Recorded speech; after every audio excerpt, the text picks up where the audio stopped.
വീട്ടിൽ കയറി വരുമ്പോ ഇവന് കാണാൻ പറ്റാത്ത സ്ഥലത്ത് പാടുകൾ. അതിന്റെ കെട്ടിയ വേറെ ആരെങ്കിലും കൂടെ ഉണ്ടാക്കാൻ പോയിട്ടുണ്ടോ എന്ന് നിനക്ക് ഉറപ്പുണ്ടോ? അവന്റെ ചരിത്രങ്ങൾ നിനക്ക് അറിയോ? ഇനി അറിയാത്ത എന്തൊക്കെ കാര്യങ്ങളുണ്ട് നിനക്ക്? ഞാനല്ല നിന്റെ കെട്ടിയവനെ കൊണ്ട് പോയത്, അത് നീ മനസ്സിലാക്കി. അവൻ തന്നെ ഓരോന്ന് തേടി പോയത്, അത് നീ മനസ്സിലാക്കിക്കോ. എടി മോളെ, നീ എന്നോട് ഒരു കാര്യം പറഞ്ഞിട്ടുണ്ടായിരുന്നില്ല, ഞാൻ നിന്റെ കെട്ടിയോട് എല്ലാ കാര്യം ഷെയർ ചെയ്യുന്നുണ്ടെന്ന്. നിന്റെ കെട്ടിയോൻ എന്നോട് പറഞ്ഞ കാര്യങ്ങളൊക്കെ നിനക്കറിയോ? നീ ഇട്ടിട്ട് പോയ ടൈമില്ലേ, നീ അവൻ ഇട്ടേക്ക് പോയ സമയത്ത് അവൻ സുഖം തേടി മസാജിനൊക്കെ പോയ കാര്യം നിനക്കറിയോ? ഒരു ഭാര്യയ്ക്ക് ഭർത്താവിൻ്റെ അവിഹിത ബന്ധം കണ്ടുപിടിക്കേണ്ടി വരുന്നൊരവസ്ഥ, അതിനുശേഷവും അവൻ്റെ കൂടെ ജീവിക്കേണ്ടി വരുന്ന മറ്റൊരവസ്ഥ ഒരു പെണ്ണിനും സഹിക്കാൻ പറ്റില്ല അല്ലേ? ഈ വീഡിയോടൊപ്പം തന്നെ ഞാൻ ഒരു ഓഡിയോ നോട്ട് വെക്കുന്നുണ്ട്. ആ ഓഡിയോ നോട്ട് നിങ്ങൾ കേട്ടു നോക്കണം. അത് കേൾക്കുമ്പോൾ നിങ്ങൾക്ക് മനസ്സിലാവും ഇവരുടെ ഹസ്ബൻഡ് എങ്ങനെയുള്ള ആളാണെന്ന്.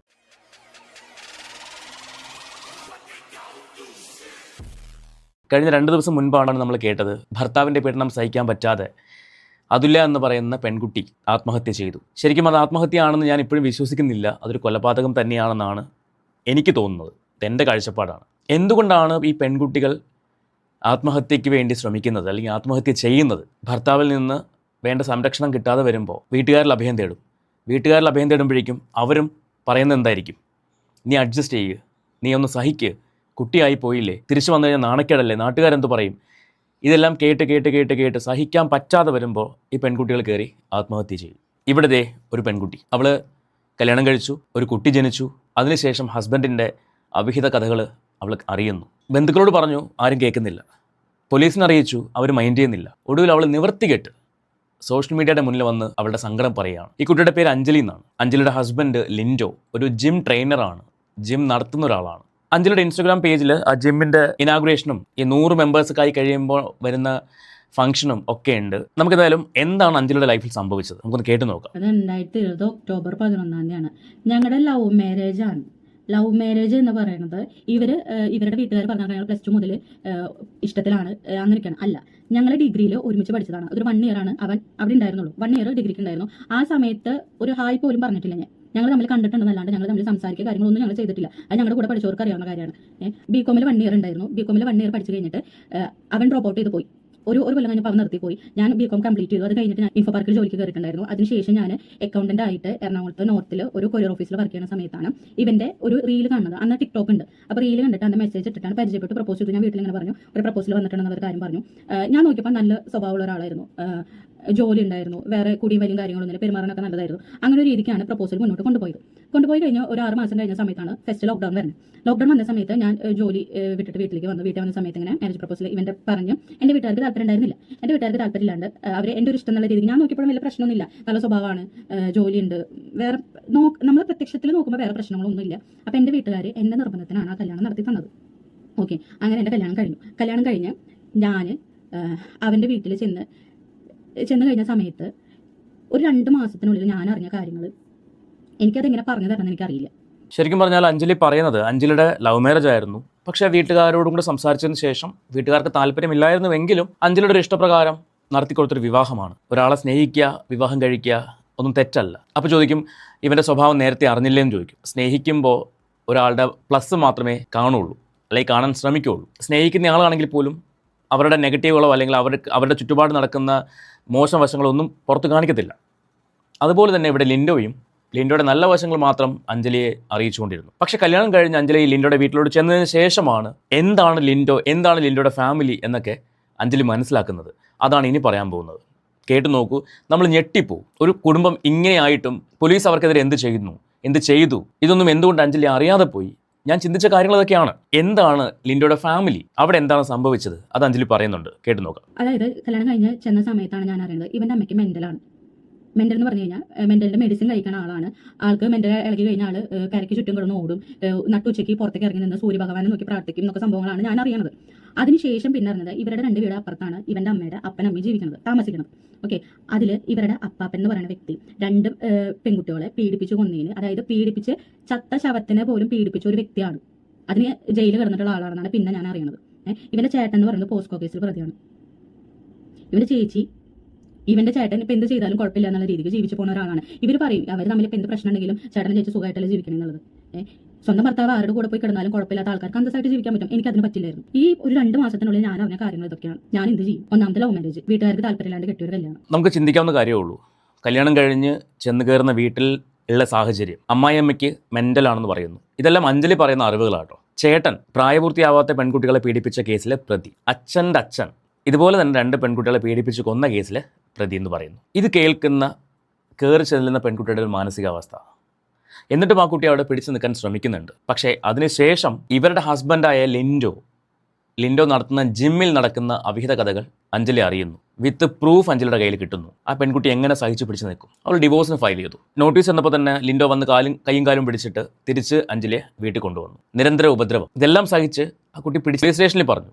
പോലീസ് സ്റ്റേഷനിൽ ഓരോ പ്രാവശ്യം ചെല്ലുമ്പോഴും അവർ എഴുതി വെപ്പിച്ച് വിടുന്നു. ഒരു നിവൃത്തിയില്ല വന്നപ്പോഴാണ് ഇപ്പോൾ അഞ്ജലി ഇത് സോഷ്യൽ മീഡിയയിൽ വന്ന് സംസാരിക്കാൻ ബാധ്യസ്ഥയായത്. ഇതിനകത്ത് ഈ ലിൻഡോ കൊണ്ടുപോയ ഒരു പെൺകുട്ടിയുടെ ഓഡിയോ നോട്ടുണ്ട്.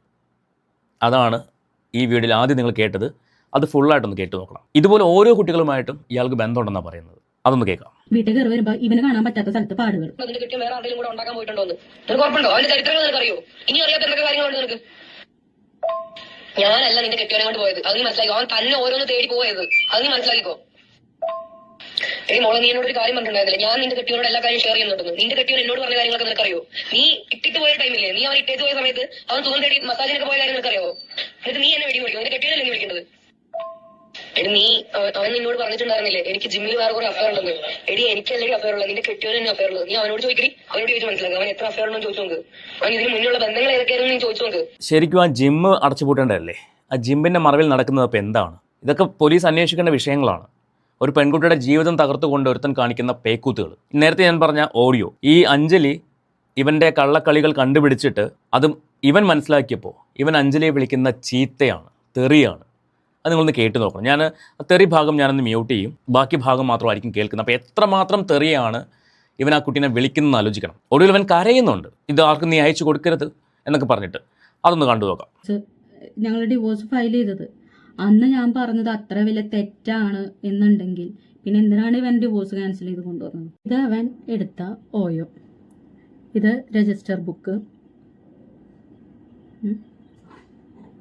അവർ കൊടുത്ത പ്രൂഫ്, റൂം നമ്പർ. ഈ പ്രൂഫൊക്കെ ഞാൻ കണ്ടുപിടിച്ച സമയത്ത് അവൻ്റെ അടുത്ത് പറഞ്ഞു, ഞാൻ കഴിപ്പിച്ചു തരാം. ഉള്ള തെളിവൊക്കെ അവൾക്ക് അയച്ചു കൊടുക്കല്ലേ? നീ പറയുന്ന കേക്ക് ഈ മാറുണ്ടാ? ഞാൻ അത് ഡിലീറ്റ് ചെയ്ത് കളഞ്ഞാൽ ഞാൻ ആർക്ക് അയച്ചു കൊടുക്കുന്നുണ്ട്?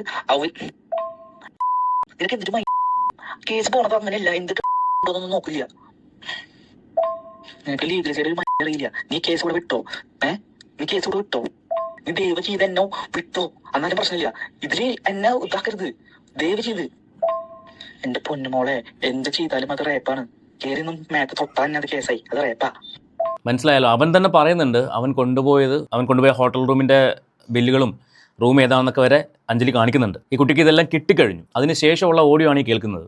അതിനകത്ത് അവൻ കൺഫ്യൂസ് ചെയ്യുന്നുണ്ട്. അവൻ കൊണ്ടുപോയതാണ്, നീ അത് പുറത്ത് വിടരുത്, പുറത്ത് പോയി കഴിഞ്ഞാൽ അപകടമാണ്, കേസാവും, പ്രശ്നമാണ്, റേപ്പ് ആവും എന്നൊക്കെ പറഞ്ഞിട്ട്. ഇങ്ങനൊരാളുടെ കൂടെ ഒരു പെൺകുട്ടി എങ്ങനെ ജീവിക്കും? ഇവനത് ആദ്യത്തെ സംഭവമല്ല. പിടിക്കപ്പെട്ടപ്പോൾ ഇവനിപ്പോൾ ഈ കുട്ടിയുടെ മേലിൽ ബ്ലെയിം ചെയ്യുകയാണ്. ബാക്കി കേൾക്കാം. ഇതിന്റെ കാര്യം പറഞ്ഞിട്ട് ഒരു എന്നെ വിളിക്കാൻ നിൽക്കണ്ട, മെസ്സേജ് അയക്കാൻ നിൽക്കണ്ട, നീ വിട്ടേക്ക്. ഞാൻ ഇത്രയും എന്റെ കാര്യം ഞാൻ നിന്റെ അടുത്ത് പറഞ്ഞു. എടാ പറയണത് എന്നിട്ട് മനസ്സിലാവണേ? അവളെ ഫുള്ള് നീ ഇങ്ങനെ ഫുള്ള് ഇതാക്കി, നീ പിന്നെ അവൾക്ക് തോന്നില്ലേ നീ അങ്ങനെ വിചാരിച്ചിട്ട്? നീ വെച്ചിട്ട് ബന്ധം വേണ്ട, നീ മനസ്സിലായില്ലേ? നീ വിളിക്കാൻ ചുമ്മാ പൊക്കോ, നീ കേസ് വിട്ട്. ഈ കേസ് വിട്ടോ? നീ ഇതിൽ നീ പിടിച്ച് നിൽക്കണ്ട. നീ വന്നില്ലേ എനിക്ക് പ്രശ്നമില്ല. നീ ഈ കേസ് വിട്ട്. നീ ഞാൻ പറയണ കേക്കടാ, ഡിലീറ്റ് ചെയ്ത് കളയി, ഡിലീറ്റ് ചെയ്ത് കളയണ മോളെ. നീ ചെയ്ത പോലെ ഞാനൊരു ഓഡിയോ റെക്കോർഡോ ഒന്നും കാര്യം ഞാൻ ചെയ്തിട്ടില്ല. എനിക്ക് ചെയ്യാറിയണ്ടല്ല. നീ ഇതിലും നീ എന്നെ വിട്ടോ, കേട്ടില്ലേ? ഞാൻ നിന്റെ കാര്യത്തിൽ കേട്ടപ്പെടാൻ വരുന്നില്ല, ഒന്നിനും വരുന്നില്ല. ഈ കേസ് കൂടെ ചാപ്റ്റർ ക്ലോസ് ചെയ്യും. ഇതിൽ തന്നെ നീ നിൽക്കല്ലേ? നിനക്ക് ഇനി ചെയ്യണ്ടേ? ഞങ്ങൾക്ക് അങ്ങനെ ഉണ്ടായിട്ടില്ല. കേട്ടില്ലേ? ഞാൻ എനിക്ക് പറയാനുള്ളതൊക്കെ പറഞ്ഞു. അത് നമ്മുടെ നല്ല ജീവിതത്തിന് വേണ്ടി ഞാൻ പറഞ്ഞതാ. നീ അത് നശിപ്പിക്കില്ല. നീ ആ ടോപ്പിക്ക് വിട്ട് നീ വിട്ട് പിടിക്കി. പിന്നെ അവളെ നിന്നെ ഇതുവരെ അവൾ ബ്ലോക്ക് ചെയ്തിട്ടില്ല. അതിൽ നിന്ന് നിനക്ക് മനസ്സിലാക്കിക്കോടാ, ചിന്തിക്കാതെ ബുദ്ധിയില്ലാതെ. ഇനി ഈ ടോപ്പിക്ക് പറഞ്ഞിട്ട് എന്നെ വിളിക്കാനോ ചാറ്റ് ചെയ്യാനോ ഒന്നിനും നിൽക്കണ്ട, കേട്ടില്ലേ? ഈ ടോപ്പിക്ക് വിട്ടോ നീ, കേട്ടാ? നിനക്ക് എന്തിനാ ചെയ്യില്ലെന്ന്? നിനക്ക് എന്നെ വേണ്ടെങ്കിൽ നീ എന്നെ വിട്ട് കളഞ്ഞോ. പക്ഷെ ഇനി വേറെ ആൾക്കാരുടെ ഇതാലേക്ക് എന്നെ വലിച്ചു കേൾക്കണം. എന്തിനാ? അതെന്തിന്റെ ആവശ്യത്തിനാ? നീ എന്തിട്ട് നീ എത്ര പ്രാവശ്യം അവളെ ബ്ലോക്ക് ചെയ്തെന്ന് പറയണേ? പിന്നെ വീണ്ടും വിളിക്കണേ? അവളെന്താ നിന്നെ ബ്ലോക്ക് ചെയ്യാത്തെ? അത് ചിന്തിച്ചോളൂ നിനക്ക്. എന്തുകൊണ്ട് അവള് നിന്നെ ബ്ലോക്ക് ചെയ്യുന്നില്ല? ആരായാലും ബ്ലോക്ക് ചെയ്ത് പോവും. സ്റ്റാർട്ടിങ് തന്നെ ബ്ലോക്ക് ചെയ്യും. എത്രമാത്രമാണ് ഈ ലിൻഡോ അഞ്ജലിനെ തെറി പറയുന്നത്? തെറി പറയുന്നതല്ല ഇവിടെ വിഷയം. ഇത്രയധികം തെളിവുകൾ ഉണ്ടായിട്ടും ഈ കുട്ടിക്ക് അവനെതിരെ ഒന്നും ചെയ്യാൻ പറ്റുന്നില്ല. പോലീസുകാർ ഈ കുട്ടിക്ക് വേണ്ട സംരക്ഷണം കൊടുക്കുന്നില്ല. എന്നെ എപ്പോൾ കൊടുക്കാനാണ്? ഈ കുട്ടിയും എന്തെങ്കിലും കടുകയും ചെയ്തതിന് ശേഷമോ ഇനി ഒരു അതുല്യം ഉണ്ടാവാൻ പാടില്ല എന്ന് നാഴേക്ക് 40 വട്ടം ഘോരഘോരം വാദിക്കുന്ന ആൾക്കാർ നിയമപരമായിട്ട് അതിനൊരു സംരക്ഷണമില്ല, ഫാമിലിയിൽ നിന്ന് സംരക്ഷണം കിട്ടുന്നില്ല. ഇന്ന് ആ പിഞ്ചു കുഞ്ഞുമായിട്ട് അഞ്ജലി മാറി താമസിക്കാണ്ട് ശരിക്കും അവൻ്റെ അടുത്ത് ആ കുട്ടി രക്ഷപ്പെട്ടു. പക്ഷെ അതിൻ്റെ ജീവനും അവരുടെ മകൻ്റെ ജീവനും എന്ത് സേഫ്റ്റി ഉണ്ട്, ഇവൻ എന്തും ചെയ്യില്ലെന്ന് എന്ത് ഉറപ്പുണ്ട്? അവൻ ഇന്നും സുഖമായിട്ട് ആ ജിമ്മിൽ വർക്ക് ചെയ്ത് വർക്കൗട്ടൊക്കെ ചെയ്ത് സന്തോഷത്തോടെ ജീവിക്കുന്നു, അല്ലെങ്കിൽ നടക്കുന്നു.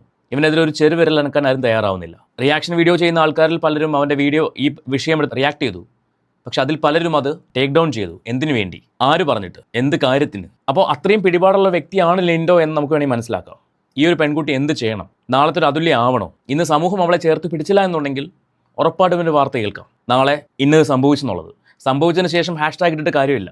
സംഭവിക്കുന്നതിന് മുൻപ് ആ കുട്ടിക്ക് ഒരു സംരക്ഷണം ആർക്കെങ്കിലും നിയമപരമായിട്ട് കൊടുക്കാൻ പറ്റുവാണെങ്കിൽ അത് ഏറ്റവും വലിയ കാര്യമായിരിക്കും. ഇവനൊക്കെ പൂട്ടണം, ഇവനൊക്കെ അകത്ത് പോകണം. അവൻ തന്നെ സമ്മതിക്കുന്നു. ഈ ഓഡിയോട്ട് പുറത്ത് പോയി കഴിഞ്ഞാൽ അത് റേപ്പ് കേസ് ആവുന്ന അവൻ തന്നെ സമ്മതിക്കുന്നു. അത്രയും തെളിവുകൾ ഉണ്ടായിട്ടും എന്തുകൊണ്ട് അവനെതിരെ ഒരു ചെറു വിരൽ അനക്കാൻ ആർക്കും പറ്റുന്നില്ല? ഇനി എനിക്ക് അവനോട് പറയാനുള്ളത്, കല്യാണം കഴിക്കുന്ന പെൺകുട്ടിയെ അന്തസ്സായിട്ട് നോക്കാൻ പറ്റില്ലെങ്കിൽ നീ ഒന്നും അത് ചെയ്യരുത്.